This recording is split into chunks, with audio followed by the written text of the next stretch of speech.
All right, nothing super special today, but some new rear light pods.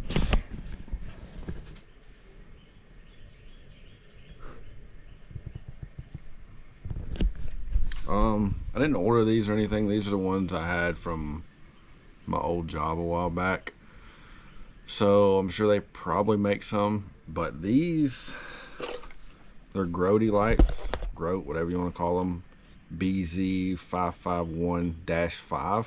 Forgot I had them laying in my toolbox. I said, you know, let me pull these out and see if they can fit somewhere on here, because nothing's bad about having more light. And it just so happens the bracket they come with almost fits perfectly in this rear mount right here. So here's the bracket, and it has adjustability. There's actually another screw that goes in here.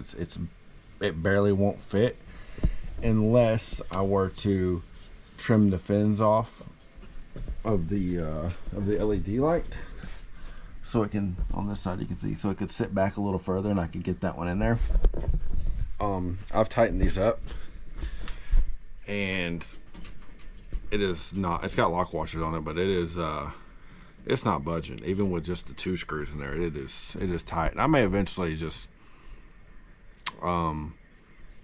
make those other bolts go in there somewhere or another.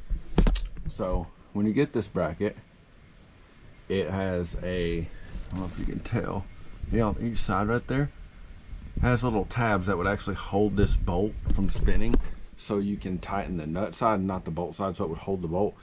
Only problem is using that bolt or this size bolt and nut, that doesn't work for putting the nut right here, because it would actually hit inside here. So I got rid of those tabs, and I just turned the actual bolt and then held the nut with a wrench, and then this mounts to here. These also slide, I forgot to say, so you can slide it to one way or another, and I may adjust them once I actually go out at night and see how they are.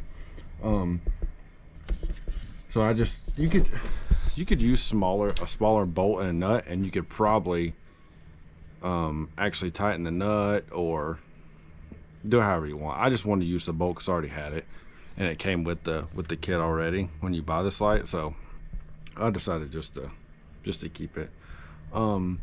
It fits perfectly. I don't really know how much these go for, like, honestly, if they're worth it or not, but I've just had them forever. So I decided to use them, and they fit perfectly.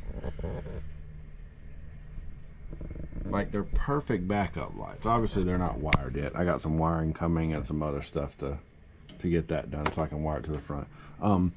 But these things fit perfectly, and you could slide them out a little bit to the end here if you wanted, all the way over. Or you could tilt them to face straight down.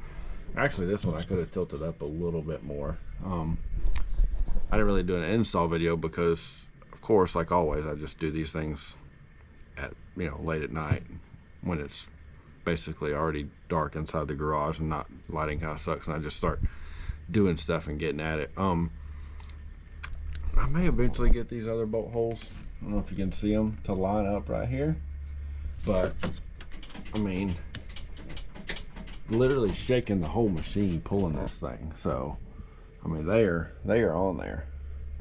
But I got some wire. This is like 16 gauge. I ordered some 12 gauge wire. I only ordered it. You probably could run 16 all the way to the front and it would be fine.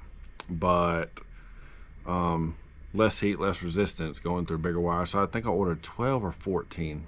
I can't remember. Something a little bigger than what this is. So I'll probably cut this wire back a little ways and then rerun a really long wire, and then all the way to the front to like the panel or whatever, which I have something coming for that. I'm not going to use the stock rocker switches. I actually really don't like the rocker switches. Not my favorite thing. You can have the pulse bar, which you plug stuff into, but I think that thing is limited to like maybe 40 amps or less. It has a fuse for all of them. I've seen people hook a bunch of stuff up to it, depending on what you're running. You could be running soundbar, lights, front, rear, whatever, and eventually it blows the fuse and it's not holding enough. And also you need to still relay it.